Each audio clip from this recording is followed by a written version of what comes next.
My sister was the golden child, the pride of our family, but she had a rare blood disorder that required treatments costing thousands every month. To keep her alive, I became her personal blood donor, working non-stop to pay for her care and delivering food all day and night. But one day she nearly died from hemorrhaging after trying to abort a pregnancy. That's when I learned the child she was carrying belonged to my boyfriend. When I confronted him, he didn't even flinch. Instead, he dragged me to the operating table himself. "You were born to be her blood bank. Dying for her? It's the best thing you'll ever do." I was up there bleeding out, my life slipping away with every drop. But as death closed in, something changed.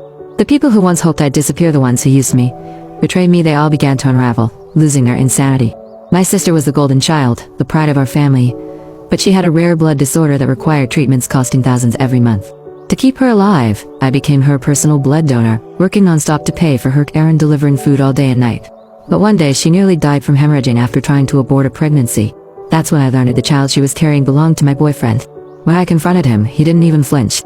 Instead, he dragged me to the operating table himself. "You were born to be her blood bank. Dying for her? It's the best thing you'll ever do." I was left there bleeding out, my life slipping away with every drop. But as death closed in, something changed.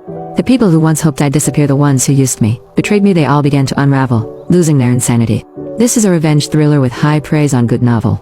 Follow me and I will recommend high-quality novels for you every day. Now, let's begin the main text. I watched as the blood slowly flowed from my body through the IV tube, drop by drop. My lids turned pale, and the veins on my wrist stood out clearly, thin and fragile. I had long lost count of how many times I'd donated blood for Beatrice Fall. My doctor, Chantelle, told me that my body, weakened by malnutrition, was no longer fit for donating blood. He gave me a stern warning. "Alice, if you keep this up, you're going to die. You need to stop thinking only about your sister." "What about the people who care about you?" I smiled frivolously. "But those people only care about her. As long as she's alive, they might spare me a little affection." Sean's voice was resolute. "If you come back to donate again, I won't be part of it."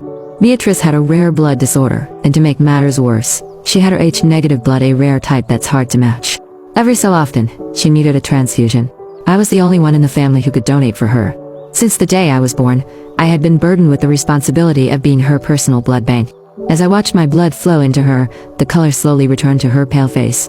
When I stepped outside, the harsh sunlight made my head spin, nearly knocking me off balance. Waiting for me were my boyfriend's anxious expression and my parents' serious faces. "Alice, you need to donate again tomorrow." Still dizzy from before, I froze, hesitating before pleading with them. "Mom, Dad, can I rest for a month? The doctor says I'm malnourished and can't donate right now." My father rejected me without a second thought. "No, Beatrice's condition is serious. We can't afford to wait." Even my boyfriend, Ronald Williams, couldn't help but try to persuade me. "Yeah, Alice, Beatrice is your sister. If you don't save her, who will?" I sighed, lowering my head and saying nothing.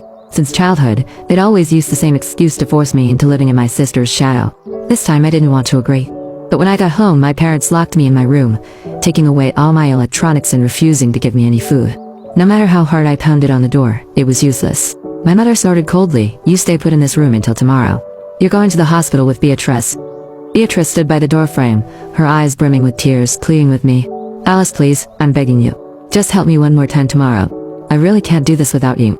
I kept banging on the door, demanding to know what was really going on, but they all mumbled vague excuses, avoiding the truth. After countless sleepless nights delivering food and constantly donating blood, my body was severely malnourished. And now, I hadn't eaten all day. They knew I couldn't hold out much longer. By noon the next day, I collapsed from low blood sugar and was taken to the hospital. In my dazed state, I heard hurried footsteps approaching. "Where is Beatrice's family?" My parents were nowhere to be found, but I heard Ronald's voice instead. "I'm here. I'm Herfy Yanked. The patient is about to undergo an abortion. Have you secured a blood donor yet?" A buzzing sound filled my head. That was when I finally understood my sister was carrying my boyfriend's child. My lashes fluttered as I opened my eyes, and the first thing I saw was Ronald's anxious face. "Alice, I know I've wronged you, but it's too late now. Beatrice's health is too poor for her to continue with the pregnancy. She needs a blood transfusion for the procedure, and I'm begging you to help save her." I stared at him in utter shock, the weight of his betrayal crashing down on me. He stood there shamelessly calm. "You two, one is my boyfriend, the other is my sister. You knew her body couldn't handle a pregnancy, and you still let her get pregnant?" My voice trembled, but Ronald held my hand firmly. "It was a mistake. I'm sorry, I truly am. But if Beatrice doesn't end the pregnancy, her life will be at risk too." He clenched his jaw as if making some kind of firm decision. "I promise you, once Beatrice is better, I'll marry you." I looked at him with utter despair.